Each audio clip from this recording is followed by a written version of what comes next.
Une Française et son compagnon ont été placés en détention provisoire samedi par un tribunal du Portugal, accusés d'avoir abandonné les deux jeunes enfants de la femme, âgés de 4 et 5 ans, au bord d'une route dans le sud du pays.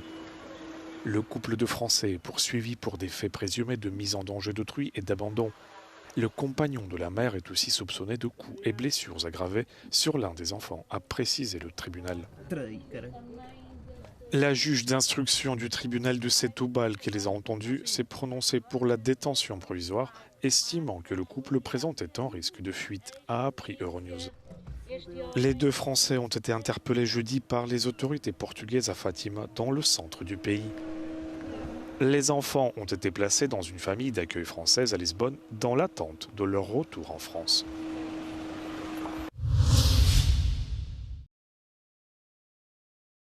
Une explosion de gaz survenue dans une mine de charbon du nord de la Chine a fait au moins 82 morts, ont rapporté les médias d'État samedi.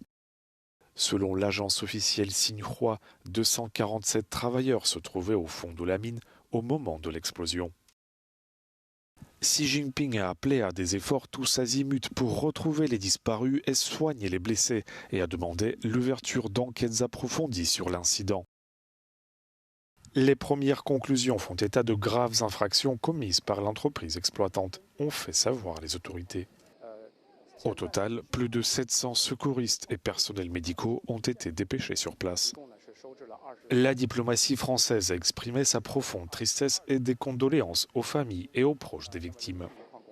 Il s'agit de la pire catastrophe minière en Chine depuis 2009, année où 108 personnes avaient péri dans un coup de grisou dans la province de Heilongjiang, dans le nord-est du pays.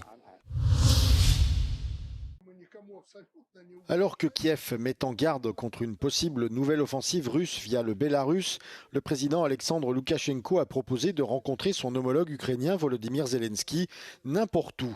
Selon les médias contrôlés par l'État, Loukachenko a déclaré vendredi qu'il était prêt à le rencontrer en Ukraine ou au Bélarus pour discuter des problèmes liés aux relations entre les deux pays.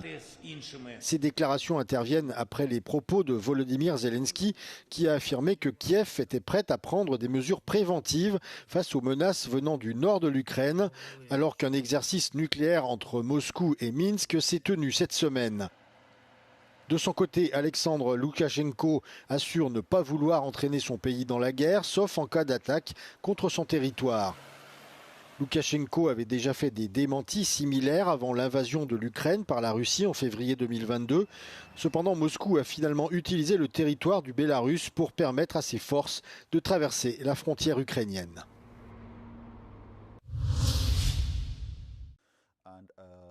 Le commissaire européen à l'économie Valdis Dombrovskis a affirmé sur notre émission matinale Europe Today que l'Union européenne ne reviendra pas sur sa décision de réduire sa dépendance au pétrole et au gaz russe.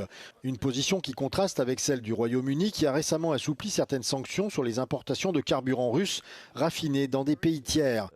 Bruxelles, elle, assure vouloir maintenir sa ligne stratégique. We already saw back in 2022 that Russia tried to use its fossil fuel supplies as a tool for blackmail and manipulation, and we paid a quite dear economic price for having this dependency from Russia, so therefore there's no point of going back to this. Les législateurs européens ont fait pression pour interdire formellement tous les flux de gaz russe restants d'ici 2027 et mettre fin définitivement aux importations de pétrole plus tôt que prévu. Le commissaire Dombrovskis affirme que l'UE doit continuer à renforcer ses sanctions contre la Russie. Well, if anything, we need to strengthen sanctions against Russia, not ease, because actually Russia is a country benefiting from this conflict in the Middle East and those higher energy prices, getting substantial windfall profits. So we should not facilitate it further.